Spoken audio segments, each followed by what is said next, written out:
In my speech in July 2024, I had promised that all processes, including giving effect to appellate orders, shall be digitalized and made paperless over the next 2 years. So I'm happy to announce that digitalization is being made operational now. In July 2024, we brought in the Vivad Se Vishwas scheme to resolve income tax disputes pending in appeal.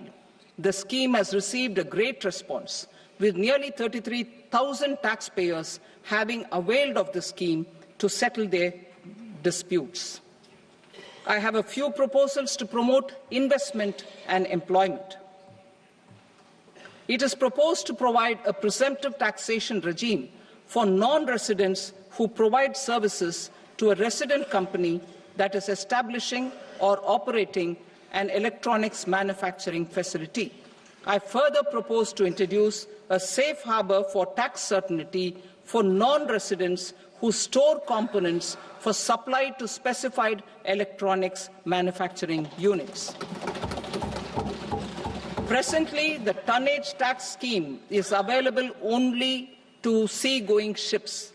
The benefits of existing tonnage tax scheme are proposed to be extended to inland vessels registered under the Indian Vessels Act 2021 to promote inland water transport in the country. Extension for incorporation of startups. We continue to support the Indian startup ecosystem. I propose to extend the period of incorporation by 5 years to allow the benefit available to startups which are incorporated before 1/4/2030. In order to attract and promote additional activities in the IFSC, I am inter alia proposing specific benefits to ship leasing units, insurance offices, and treasury centers of global companies which are set up in IFSC. Further, to claim benefits, the cut-off date for commencement in IFSC has also been extended by 5 years to 31/3/2030. Category 1 and Category 2 AIFs are undertaking investments in infrastructure and other such sectors. I propose to provide certainty of taxation to these entities on the gains from securities, to promote funding from sovereign wealth funds and pension funds to the infrastructure sector. I propose to extend the date of making an investment by 5 more years up to 31st March 2030.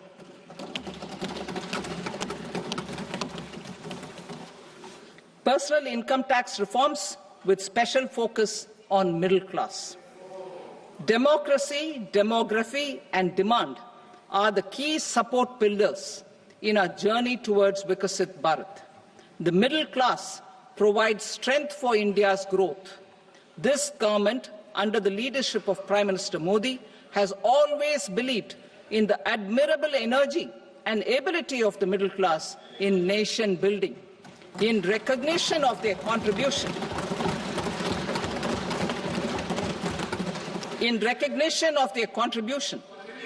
we have periodically reduced their tax burden. Right after 2014, the nil tax slab was raised to 2.5 lakhs of rupees, which was further raised to 5 lakh rupees in 2019 and to 7 lakh rupees in 2023. This is reflective of our government's trust on the middle class taxpayers. I am now happy to announce that there will be no income tax payable up to income of 12 lakh rupees.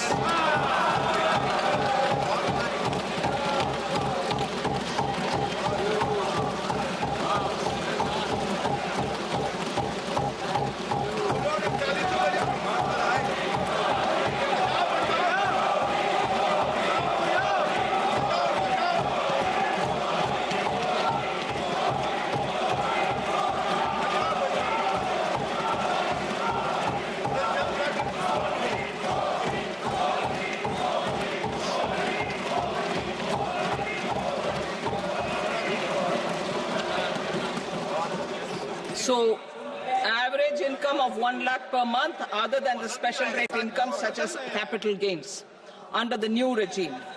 This limit will be 12.75 lakh for salaried taxpayers due to the standard deduction of 75,000. Slabs and rates are being changed across the board to benefit all taxpayers. The new structure will substantially reduce the taxes of the middle class and leave more money in their hands, boosting household consumption, savings and investment. In the new tax regime, I propose to revise tax rate structures as follows. 0 to 4 lakh rupees nil, 4.8 lakh rupees to 4 to 8 lakh rupees 5%, 8 to 12 lakh rupees 10%, 12 to 16 lakh rupees 15%, 16 to 20 lakh rupees 20%, 20 to 24 lakh rupees 25%, and above 24 lakh rupees 30%. To taxpayers up to 12 lakh of normal income, other than special rate income such as capital gains. I read that again.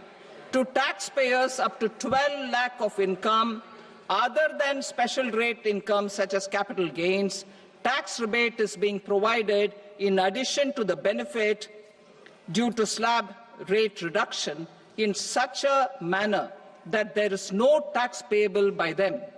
The total tax benefit of slab rate changes and rebate at different income levels can be illustrated with a few examples. A taxpayer in the new regime with an income of 12 lakh rupees will get a benefit of 80,000 rupees in tax, which is 100% of tax payable as per the existing rates. A person having income